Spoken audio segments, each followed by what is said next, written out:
Le gouvernement a annoncé sa décision de dynamiter les commissions paritaires dans le cadre du plan Action publique 2022.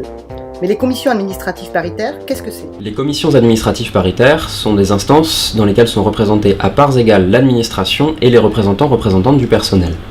Ces instances existent depuis 1982 dans les trois versants de la fonction publique hospitalière, fonction publique territoriale et fonction publique de l'État.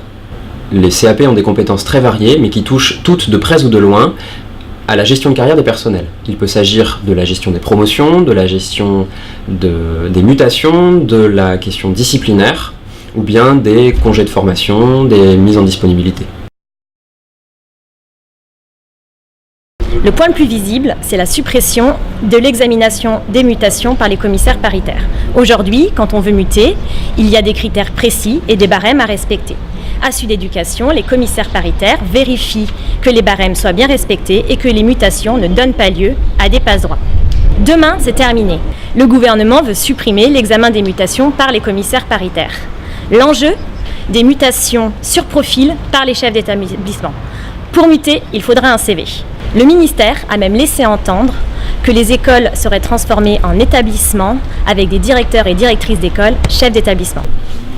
Pour ce qui est des changements d'échelon et de grade, ce sera la même chose. Il s'agira pour les représentants et représentantes du personnel de s'en remettre au bon vouloir de l'administration, puisque les représentants et représentantes du personnel ne pourront pas contrôler le mouvement au moment où il sera proposé par l'administration durant la réunion.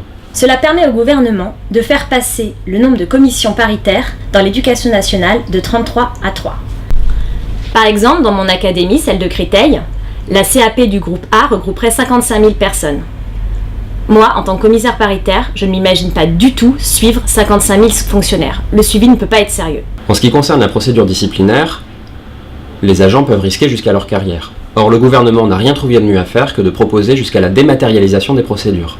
Et pour couronner le tout, le gouvernement n'envisage rien moins que de faire passer un certain nombre de sanctions ou d'inventer un certain nombre de sanctions, notamment la suspension de traitement pendant une durée de 3 jours, sans avoir besoin de passer devant une commission disciplinaire. Il ne s'agit pas pour Sud Éducation d'idéaliser les commissions paritaires. Le paritarisme, trop souvent, ouvre la porte sur une cogestion des situations entre les organisations syndicales et l'administration. Mais aujourd'hui, avec ce projet, le gouvernement se livre à une attaque frontale contre les droits de toutes et tous les agents, en attaquant la possibilité pour les représentantes et les représentants du personnel de garantir l'effectivité des droits collectifs. Droit à la mobilité, droit à l'égalité salariale, absence de discrimination, droit à la formation, droit de se défendre d'une accusation, etc.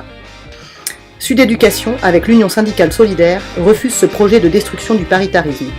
À l'opposé de cette école du management, à l'opposé de cette fonction publique de la compétition entre personnels, Sud Éducation revendique un service public garant des droits des personnels et fondé sur la coopération entre pairs et l'horizontalité des prises de décision. Ensemble, prenons conscience de l'enjeu et mobilisons-nous avec les autres fonctionnaires.